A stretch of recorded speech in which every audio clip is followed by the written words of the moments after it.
So I first ran for office actually in 2014, right after Shumlin's State of the State address. Okay. I ran for city council in Burlington. And what that looks like is like going and knocking on all your neighbors' doors and being like, hey, what do you care about? Do you want someone to work on the city council for you? And because that speech had just happened, the opioid crisis was really on people's minds. Like, he made the speech in January, and I started knocking on people's doors in January of that year. I think really within a few days of him making the speech. And so a lot of people were really curious about what could we do, what was the role of a city versus a state in meeting the challenges of the opioid crisis. And so I really took that to heart and just started to learn more about what was happening and what wasn't happening at that moment in time, and started to think about what the role of a city was. And so at that point in time, there was a community naloxone project happening that's still happening. So there's places like Safe Recovery is really the biggest, which is Syringe Exchange in Burlington, is the biggest distributor of naloxone. So they, and there's some other sites too. So there was a big push to get naloxone more in the hands of not just first responders, but people who were really at risk for overdose, or people who had family members or friends who were really at risk for overdose. So that was a big push. And some of the work that I did on city council was to actually worked towards getting the Burlington police to carry naloxone. When I first was on city council, only the EMTs, the fire responders, would carry it, and the police were actually very, very resistant to carrying it. And I'm happy to say that changed over time, and that they are regular users of naloxone now. And obviously there was like funding and development of the hub and spoke system, which for a long time had huge waiting lists, especially in Chittenden County. The Chittenden County waiting list was 2 to 3 years long for a while, until actually pretty recently. So that was part of the state effort, was just to fund and build the hub and spoke system. And there's also been a lot of work that I know less about around prescription monitoring and oversight. I think the results on how that works are actually pretty mixed when you look at clinical studies, and there's even some clinical studies that say kind of overzealous monitoring of prescriptions can actually have an adverse effect, which you can see how that would especially be true in the age of fentanyl, right? Yeah. Like if you look at European countries and even now Canada, their prescription heroin is like a harm reduction practice in some of those countries that have had actually really good results. So I think, and then there's prevention work, which I also know less about, even though I think it's laudable work when it's truly evidence-based. But my focus as a policymaker has been, and there's enforcement work, so there's arrests happening, or, there's a lot of diversion programs that have been set up to help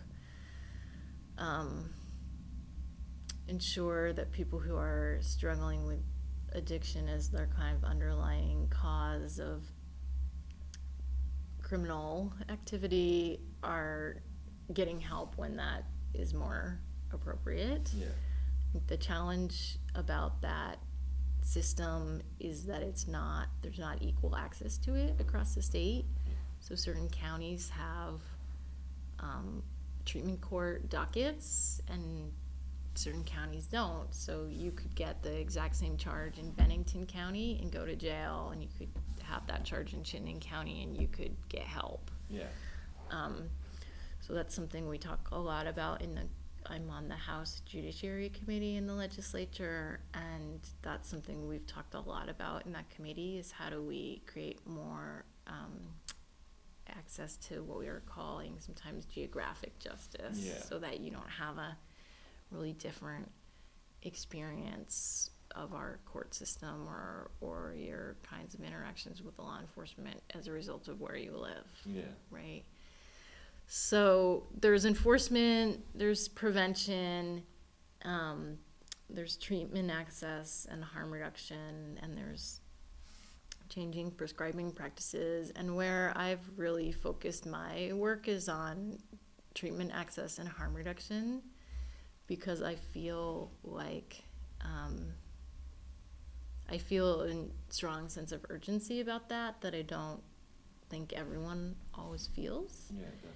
In my observations, and I think it's great to help people with recovery. I mean, there's a lot of interest now from the governor's office and administration in kind of finding ways to fund recovery programs, but you have to get people into recovery, which is where harm reduction and treatment access comes in.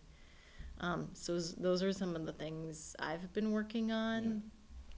So I'm happy to talk about some of the things I've done, if that's helpful. So as a city councilor, I worked on getting the police to carry naloxone with success in collaboration with the mayor's office, and I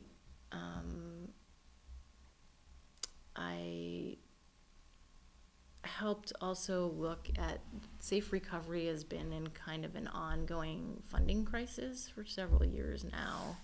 So they're a syringe exchange and drug recovery program located in Burlington, but they serve people all over the state. They have, I think, like 1,600 active clients.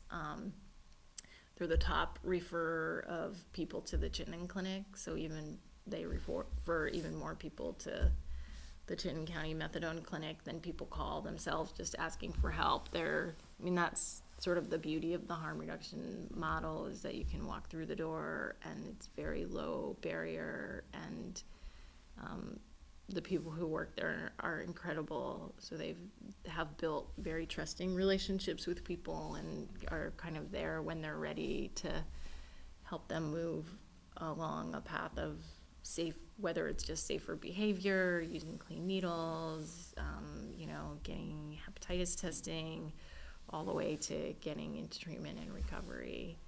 So they've been in a funding crisis for many years now because they used to get the bulk of their funding through a Center for Disease Control grant from the federal government for HIV prevention. Mm-hmm. And because Vermont has very low HIV infection rates, probably because we've been doing good work with programs like syringe exchanges, the state is no longer eligible for that source of funding. So they lost a huge chunk of funding. So I worked to get a little bit of city money to them, is just to help contribute to some bridge funding, and then also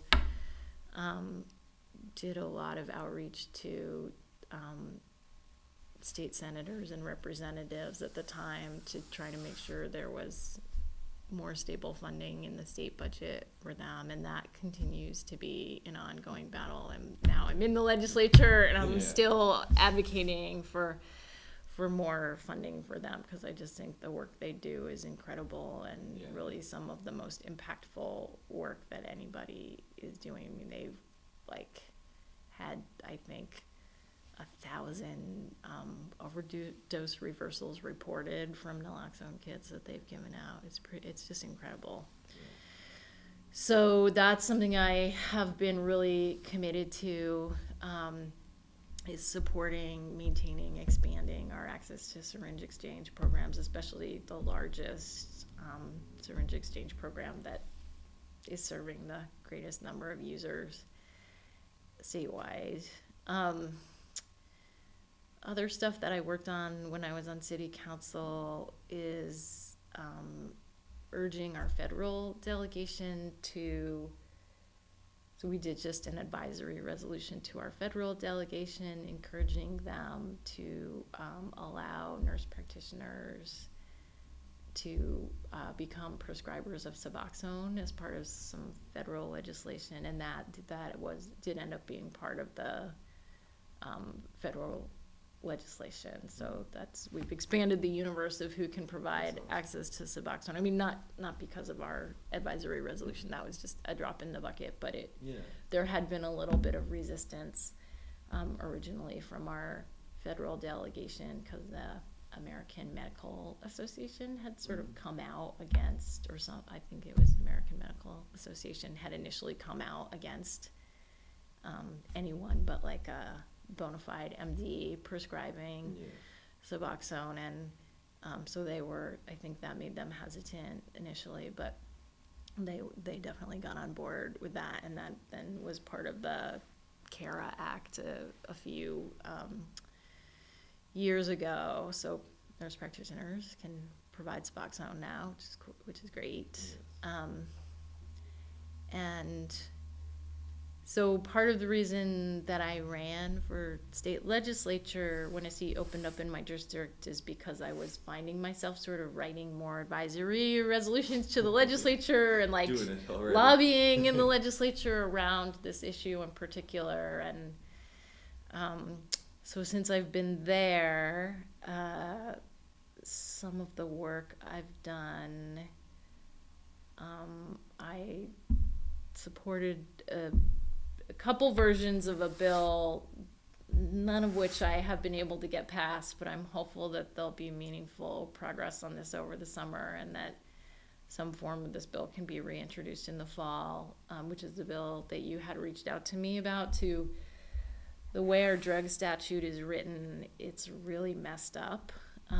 Well, I'm actually someone who ultimately thinks that we should probably decriminalize drugs and focus more on treatment access. So, caveat that I think the whole thing is actually pretty messed up, but incrementally, I think we can hopefully build the support to make some distinctions between just simple drug possession and sale, because right now we have drug possession charges that go pretty quickly from a misdemeanor to a felony just based on the amount of drugs that you have in your possession. And it's so our whole drug statute is structured that way, but it's completely apples to oranges. So like the amount of marijuana that you can have on your person, before you get charged for a felony is like, it's just an incredible amount of marijuana that would take you like a year to blow through or more. Whereas for heroin, you can easily get to felony charges with like a day's worth of heroin for personal use. And in fact, the amount that will get you by permissive inference to trafficking charges, which is like really heavy duty, like 25 years in jail kind of charges, is like a week's worth of personal use supply. So we had originally there was a bill that my committee chair introduced last year just looking at the heroin statute and trying to kind of adjust the amounts, the threshold amounts. And as we dug into it, we were like, well, the idea of any threshold amount doesn't really make sense, right? Like there's so much variation in what personal use looks like and what people's tolerance is and how people buy to support their personal use. So somebody might be buying day to day, but if somebody has resources, they might be like, I'm going to buy once a month or twice a month and just dole it out for the month. And so this session, I introduced a tripartisan bill with a Republican, a Democrat, and I'm a progressive / Democrat, that tried to just say any simple drug possession of any amount of any drug that's on our books as like an illicit substance is going to be a misdemeanor, period. Doesn't matter what the amount is. And then there was a new felony that got created about possession with intent to sell, but you'd have to actually prove sale. So we didn't, still had felonies for selling drugs, which is always really interesting in conversations in committee because there's like this very black and white idea that policymakers seem to have a lot and especially law enforcement, when they talk about drug sales, where it's like you're an innocent person who's struggling with addiction, or you're someone who's profiting off the opioid crisis. And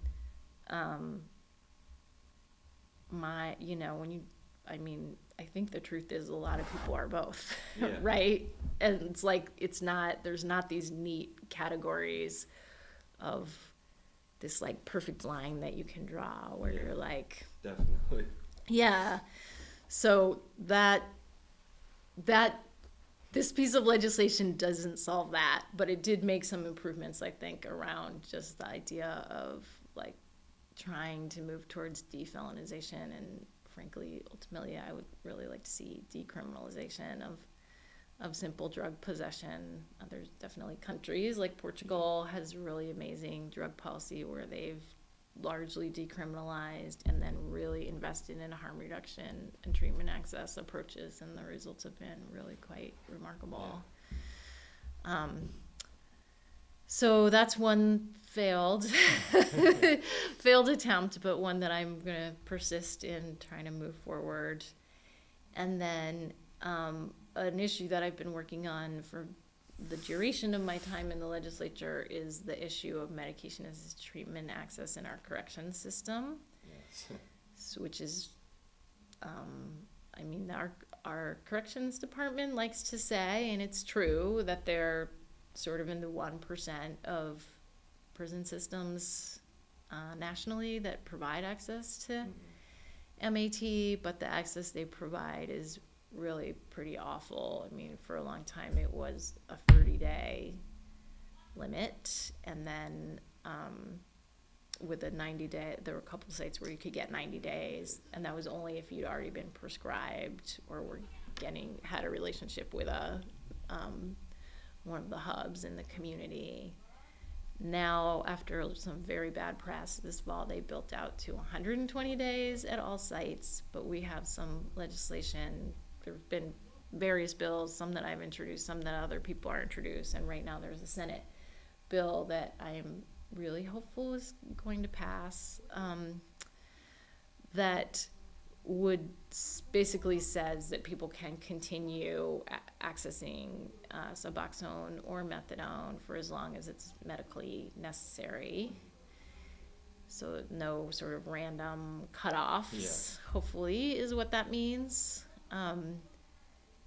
And then also they're starting to develop a process, and this legislation would ensure that they move forward with that, where they're actually screening people for opioid dependence and allowing people to start on Suboxone right away when they come in, whether they were receiving it out in the community or not. So that's like a huge sea change that would bring us closer to like what Rhode Island is doing and what Rikers has done for a long time. But Rhode Island is newer to having made this change. And there just was a study that came out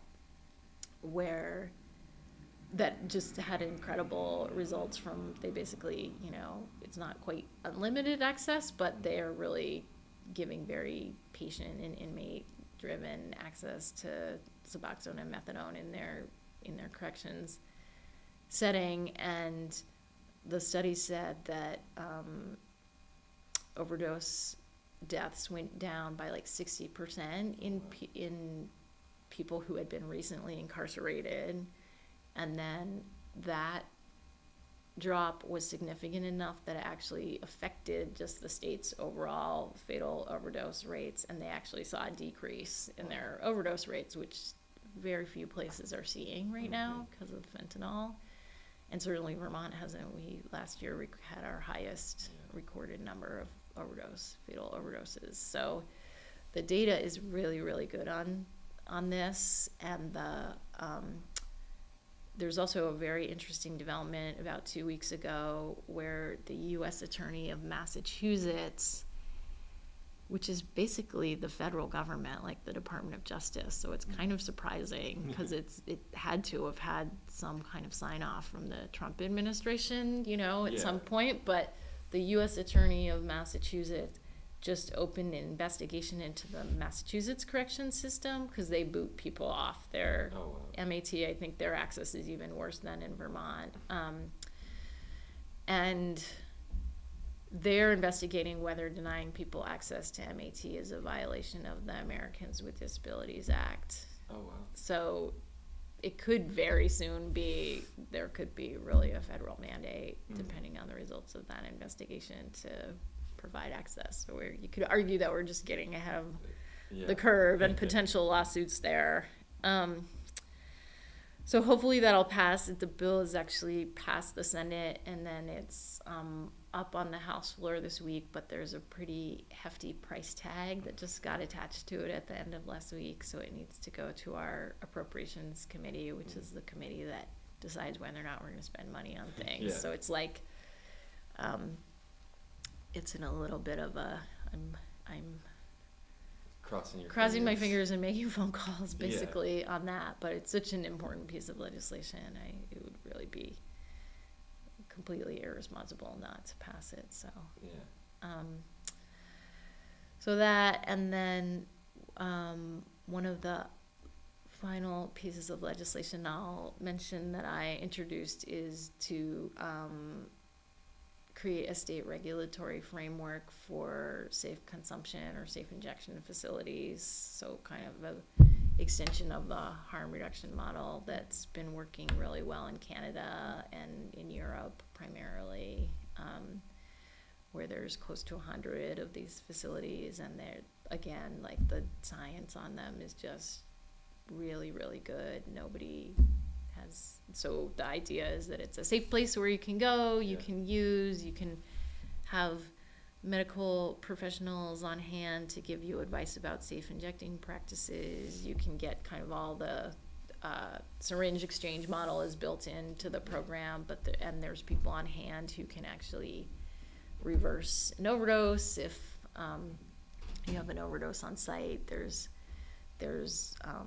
space where you can kind of come down a little bit before you go back out into the world, which I hear people say a lot that one of their concerns about those spaces is kinds of spaces is that people might be driving to and from them, but right now people are consuming in their car and or in bathrooms at a gas station. Or in bathrooms or gas stations, and that's one of the things that studies have shown is that actually public consumption of drug use and needle discards go down in surrounding neighborhoods that have hosted these things, and they tend to be very, very good at getting people into treatment.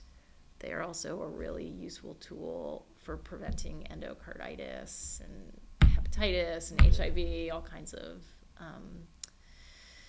infectious diseases. So I think it's a really important tool, but people completely freak out about the concept. So, there's some people who have really spent time with the concept, like Sarah George, our Chittenden County State's Attorney, that's a prosecutor who is saying this is a really important tool that we should be looking at and not overlooking. But then you have people like the Department of Public Safety for the state. people who preside over the state police and law enforcement just saying, no way, this encourages drug use, even though every study shows that it does not encourage new drug use. Yeah, I don't think people are going to be running in asking to sign up. But. Right. I'd really like to try heroin for the first time. I'm coming straight here to this safe injection. Yeah. So, that's some of the stuff I've been working on. Yeah, awesome. Well, yeah, I appreciate it so much. Like I said, I mean, the reason I contacted you is because, like I said, in my experience, I mean, 2012, I was charged with felony sale of heroin. And, I was, like, my court case went right into court, and, I mean, I went into arraignment, and then, luckily it kind of played out until 2014. I mean, I was in rehab and Maple Leaf, and I kicked out, and then in Valley Vista kicked out, and so on. And then I finally got into Maple Leaf and was able to get in the director's office. Kind of had to push my way in the door. Like, I just told her, like, you send me home after 15 days, I'm going to be back in 2 weeks, or I'm going to be back in a week, and wow, 15 I'm going to die. Like, and I told her I had to, I had to get serious with her. Like, I'm not, and I said to her, I remember, I said, Katie, I'm not leaving. I said, dude, you'd have to call somebody to make me leave, because I know if I leave, I'm going to kill myself. Like, not willingly, not wanting to, but that was the spot I was at. And it was so crazy because right when I got charged with my felonies, I go into the Burlington police station, they pick me up at work, and I was completely high, track marks all over me. And, I'd been in and out of the hospitals for years, and, started with opiates up there at Fletcher Island, receiving Dilaudid for some stomach issue. And after 3 years, it was, oh, you're an addict seeker and you're just looking for narcotics. I said, I've only been doing what you guys have told me to do, Right. And doing your tests and doing this and admitted here and, 16 years old. Wow. And then getting prescribed Dilaudid for 3 years, and then just cut off of it like that, one time going in with this issue that they told me to keep coming back for, and I go in and they say, oh, well, we think this time you're just looking for opiates. And so completely cut off, and, I went to heroin, and I mean, that went on for a while, and, I did start selling to supply my own habit, and got mixed up with the wrong group of guys from, not from Vermont. And when I went in, they had, Burlington Police had all 3 pictures of the guys they wanted, clear as day. Right. And I can say that now, but they had them on the table in front of me, and they said, what can you tell us about these guys? We can help you. We can do this, that, and the third for you. And if not, you'll just take the charges, and we'll scoot you off. And I mean, they knew who these guys were. And they knew, and long story short, these guys are in prison now for gun-related offenses in Burlington, and that's what I told them. I said, I don't want to share my information with you and my family get killed, or I get hurt, or I mean, that's terrifying. Yeah, so unfortunately that's my situation ended up like that, but I'm just hoping in some form somewhere down the road that there will be some kind of rehabilitation for people, like you were saying, in the sense of possession with like supplying your own habit, or is it possession because you're monetarily, banking off of this, and you're just preying on, weaker individuals. So it's definitely a sticky situation, to be in for sure. Because like just last week, it killed me, like broke my heart. I mean, I went to sign my son up for Little League baseball, and I can't even be a volunteer, for Little League just because of a felony. And it's unfortunate, but I mean that is heartbreaking. So that's another thing that we're looking at this session, and we did just the Senate passed us a bill on expungement, and we just passed it out. And one of the things that the bill mandates is that there'll actually be a study committee over the summer that comes back with a report to us that looks at whether there's, like, typically there's not a lot of felonies that are eligible for expungement. I think there's like 4, and they tend to be property theft crimes, a handful of property theft crimes. But the idea would be to really look at what are some of the crimes that are really commonly driven by substance abuse or addiction issues or opiate use disorder issues. And should we be looking at ways to make those felonies expungable for people? So that's definitely some work that people are thinking about. Vermont Legal Aid has been a really good, I don't know if you know them, but they're really working hard to try to help people with expungement stuff around this issue. Yeah, definitely. Yeah. It's a sticky situation. It's hard.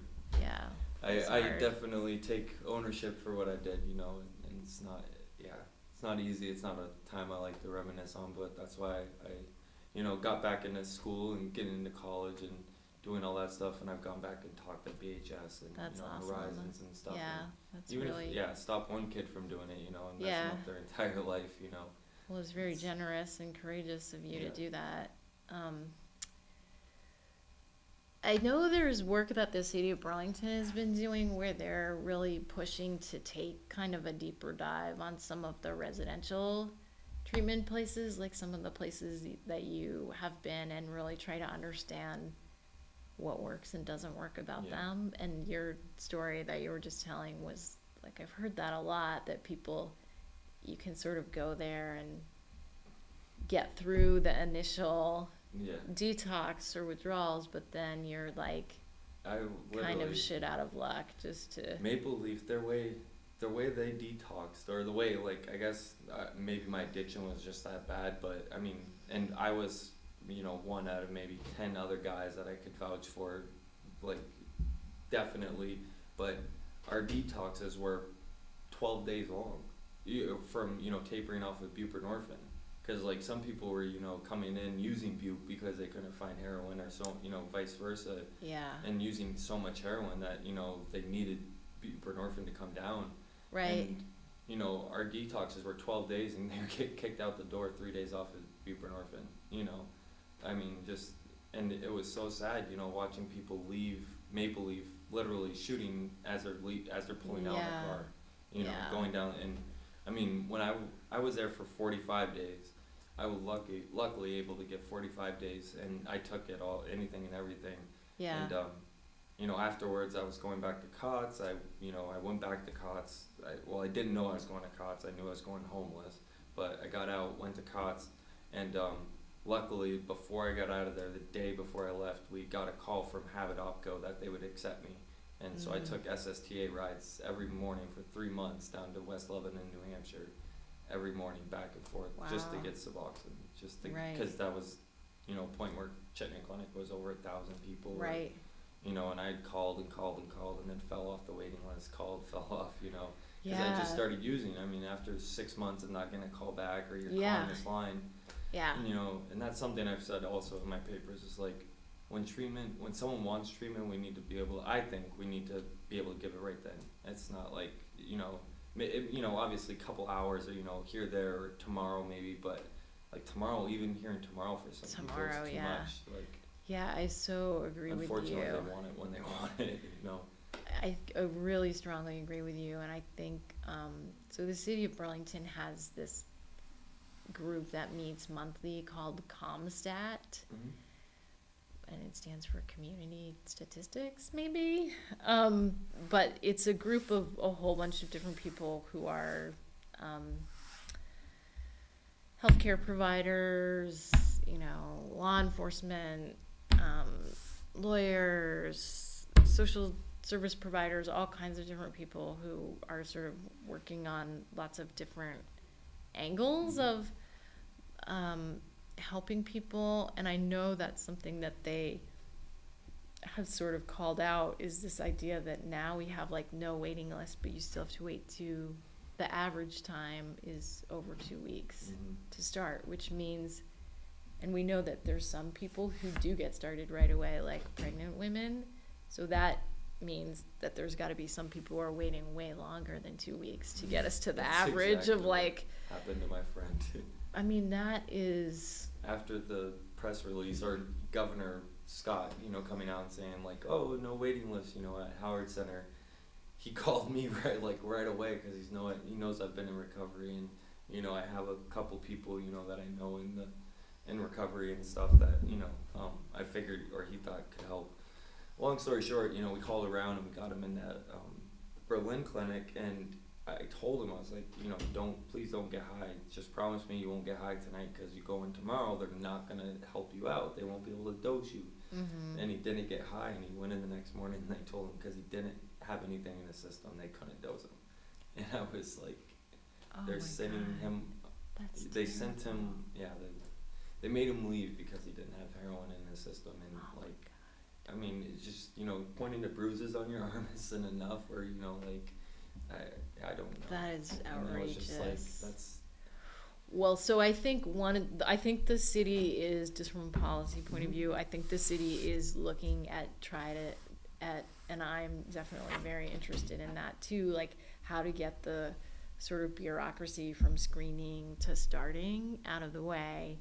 And one of the things that I think is about to happen as a pilot that's really exciting is that they're going to start prescribing like really low barrier buprenorphine out of safe recovery. Mm-hmm. So like same day access, which is huge, I think. And I just think that model needs to be extended a lot more into the system for those moments when someone is ready. I mean, what safe recovery folks have told me is that they have seen their clients, they got to a point where they just started advising their clients to like just get illegal access to Suboxone or Bupe, because they saw people who were self-medicating that way do so much better than people who weren't, because the overdose, it was just more stabilizing, the overdose risk was way lower.